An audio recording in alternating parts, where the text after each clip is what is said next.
genius or prodigy or anything like that, but I was always advanced for my age, a little bit advanced for my age. I was always taking the math class with students that were at least a year older than me. And I remember exactly when that ended. And it was in 9th grade in high school. And I went into first year algebra. And this was like week 1 of grade 9 or whatever. I went into the algebra class, and we got our first lesson. The teacher showed us how to do a certain kind of problem. We had a homework assignment, and I went home, took a piece of paper, went through all the math problems that we were supposed to do, all the algebra problems we were supposed to do for our homework, wrote down the answer, brought it to school the next day, turned it in, and shortly afterward learned that I had received 0 points and F. All of my answers had been correct, 100%. However, I did not show the proof, the step-by-step of how I arrived at my answer. And because I didn't show the proof was what was actually considered really to be the homework assignment, is to walk through those proofs. I hadn't understood that, you know, up until that point. All of my experience with math had been, you know, you're trying to arrive at the correct answer, and when you get the correct answer, then that's what, you know, you get rewarded for. But on this occasion, I got all the correct answers. I did them in my head. I did them fast. It was nothing for me. It was like doing 2 + 2 = 4. And I just turned in the answers, because to me, to write out all the proofs and stuff, it didn't make any sense, because the answer was immediately evident in my mind. I didn't need to walk through any process on paper in order to arrive at the answer, and so I never wrote the proofs down, and I got the F. And that was very discouraging. I mean, things might have been different for me if the instructor had decided, okay, rather than punish this guy and give him an F, I'm gonna pull him aside and see, you know, what he didn't understand about the assignment, because he obviously got all the right answers. I'm gonna see what was going on there, and you know, hopefully then when I told him that I just did it all in my mind and it didn't make sense for me to do the proofs, that he would have offered some kind of explanation as to why the practice of going through the proofs was going to be important for a future lesson, or that kind of a thing, which I can see that it would be when you get into more advanced math, if you know, to learn that process of doing proofs. At that point, though, you know, really I shouldn't have even been made to do proofs, I really think, because as long as you can do it in your head, that should be considered really to be a better skill than having to work it out on paper. But this instructor didn't do that. In fact, the insinuation was that, how did he know that I didn't just cheat to come up with these answers if I didn't show how I arrived at them? And so that really turned me off. And for the rest of the year, and for the next year in geometry, what I would do, my strategy for algebra and geometry was to go to class, sit at my desk, put my head down, maybe catch a nap, hopefully, and screw the homework. No need to do the homework because it's just a waste of time, not learning. Make sure you're there on test day and ace all the tests. And I knew that if I aced all the tests, if I got 100% on the tests, then I would at least pass the class, homework or not. So that was what I did. I knew I had to have 2 years of, math, at least up through the first year of geometry finished. At least that's what they told us. If you ever want to go to college or university or something, you have to have at least this much math. And so I made sure that I got at least that much done. But the way that I did it was really just coming there on test day and going through and showing them what they wanted to see, getting the 100%, and just barely passing the class by the skin of my teeth. And as soon as I could not take any more math, that's exactly what I did. So it really turned me off, and it's very unfortunate because I don't know whether I would have eventually chosen to go into sciences instead of social sciences, whether I would have chosen to go into some kind of bioscience. It seems very likely to me that I might have taken a different path. But on the other hand, I'm glad I took the path that I did, because I've had some very rare experiences, and I enjoy the life that I've developed. The person that I am, the family that I have, the place where I live, the people that I know, the things that I'm doing, I enjoy all of that. So I don't know, maybe this algebra teacher did me a favor, but nonetheless, it's worth discussing this whole thing about how to approach education and learning. The thing that triggered this, why I want to talk about this morning, is because I was on Facebook and a friend of mine was on there, and he was regurgitating something that an elder had taught him, and he was doing it in a way that's critical of others. And I'll go into the example. A lot of people that follow my YouTube are not going to understand really the nuances of this because it's a local discourse, but what he was saying, he was critiquing people that have sweetgrass tied in a circle by their rearview mirror. Because here a lot of people will take a braid of sweetgrass. Sweetgrass is normally used to make a smudge, to make incense and prayer in the mornings, and in the evenings here, or any time really. But dead deer on the ground and lots of carrion birds. Yeah, so normally it's used for prayer and in ceremony and such. That's its main purpose. But a lot of people here started some time ago, for as long as I've been around, people have been making these, they just take a braid of sweetgrass and wrap it in a circle, tie it, and loop it over their rear view mirror. And they do that for two reasons. One is kind of like, they consider it kind of a protection when they're driving, like a protective talisman kind of a thing. And also, it's a symbol of identity. If you go around in the United States, you'll see a lot of people have like dream catchers and stuff hanging from their rearview mirror, maybe some feather or something like that. Here, a lot of people will put a braid of sweetgrass.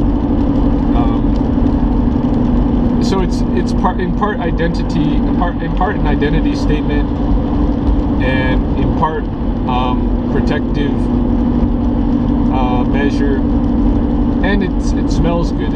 Especially if it's fresh, it makes the car smell. So anyway, I know that in the past there was an elder. He's now passed away. this very important elder here in the past, and he used to criticize that. I heard him talk about it myself, and he would say, you know, that's not, the sweetgrass is not for decoration, it's for prayer. And these people that are putting it up in their rearview mirror like that, they don't really understand sabats of the sweetgrass. And so this, my friend was basically regurgitating that lesson and criticizing the people that would put the sweetgrass in their rearview mirror, and saying that it's only for prayer and this kind of thing. So I called him on it a little bit. Like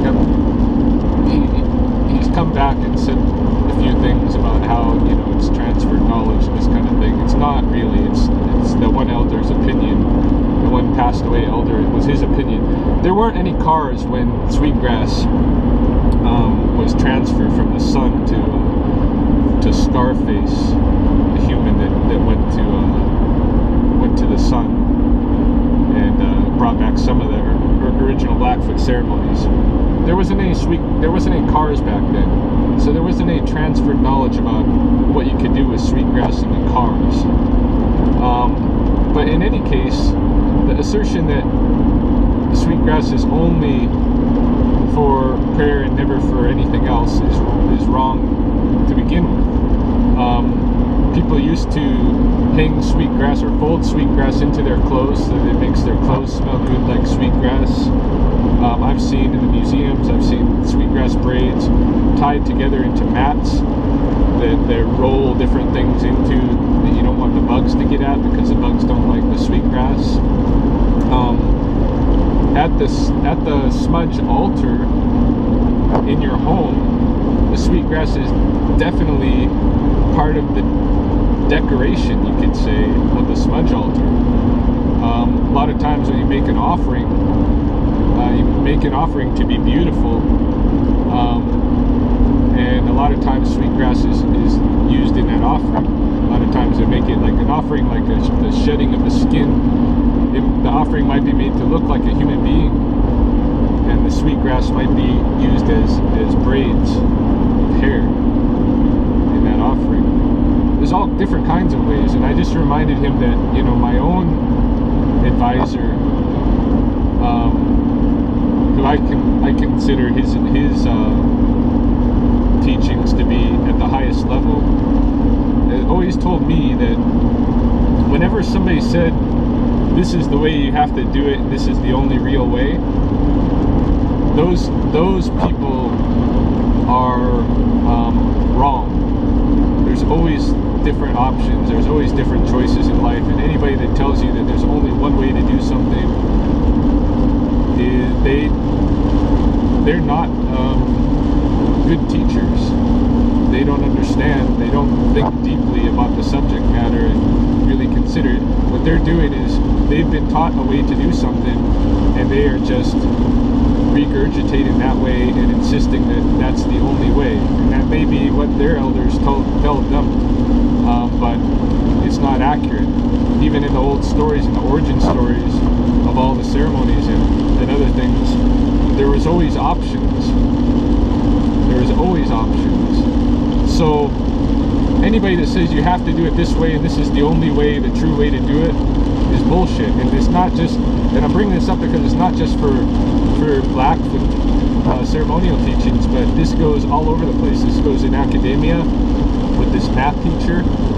You know, his insistence that I have to do it this way and that's the best way to do it and the only way to know that I'm, you know, not cheating or whatever, is bullshit. I could do it in my head, those problems, because they were simple. And if he can't do it in his head, I don't think he should be a math teacher, really. And this has been the case with me in lots of different relationships with teachers. Is sometimes you'll find really good teachers who are open. Like, for instance, my first ever Gung Fu teacher when I was growing up, 12 to 18, I took Holmstrom's Gung Fu, and by Bill Holmstrom. And he was a hard kung fu sifu. He was tough. I remember on one occasion I was practicing a jumping, turning side kick that I hadn't been taught yet. I was just experimenting with it because I'd seen it in movies. And when he saw me do that, he performed an actual jumping, turning side kick on me, hard, kicked me across the room. Basically, he said, "That's how you do it, but you're not there yet. Don't get ahead of yourself." And he wasn't saying you're never gonna, we're not, you know, don't do that kick because that kick is not a good kick to do. He was saying, you got other things to do right now, and eventually you're going to get up to that kick, but you're getting ahead of yourself. And it was a way to really imprint that in my mind, because I for sure wasn't going to do that kick again, at least not in front of him, until I was there with his training. You know, some people might consider that very, very harsh. In that case, I had enough respect for him that that I didn't mind that kind of expression in our relationship, and I knew that ultimately, you know, he really cared about me as a student, and that's why he was very disciplined with me. But at the same time, he's a very, very open person. I'm still friends with him to this day, and whenever I get involved in some martial art learning or another, whatever style I might get into, he's always encouraging. He has never looked down on anything in terms of my martial arts training. He's never said you have to do it my way or the highway, you know. He's never said this is the only way, this is the good way, this is the real kung fu, this is the real martial arts. A lot of martial arts teachers out there do say that kind of thing. They will criticize all the others, put everybody else down to try to bring themselves up. But this person, my original Sifu, would never do that. And in that respect, I know that his teachings are going to be good because he's open. He said, well, you know, go ahead, try some other things. They actually do have benefit. There's a lot for you to learn out there in these other ways. That's a good teacher. That's a good teacher that doesn't have an ego problem, that feels confident enough in themselves, that they're happy to be doing what they're doing, but they don't have to pretend like theirs is the only good way, because it's not the only good way. Anybody that tells you there's just one way and that's the way that you have to do it in order to be successful is lying. They're liars. They're lying to you to protect their egos. And you know, this is something that if you're a teacher, or if you're ever in a position to be teaching, you need to keep this in mind. I think don't try to force somebody into believing that you're the only one with an answer. There are many, many answers. There are many, many paths to life. Like I was saying at the beginning, if that math teacher hadn't steered me away from my learning, I could have had a completely different life. Wouldn't necessarily be better or worse, but it would have been very different. And there are many, many paths in this world. To try to say that yours is the best is ridiculous. So this is just what I got to thinking this morning after seeing that Facebook post. It's hard for me, and I've experienced this all my life. It's difficult for me to play dumb when there's people who I can see very clearly that they have not allowed themselves to become, you know, inquiry-based learners, that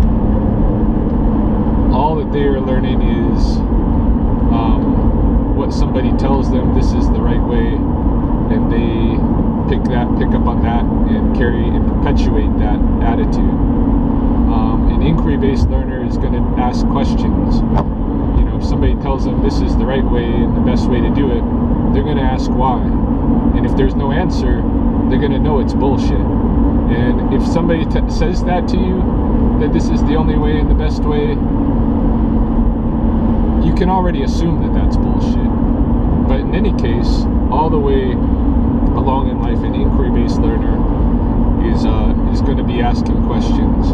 They're going to be critical, not to be skeptics, but to make sure that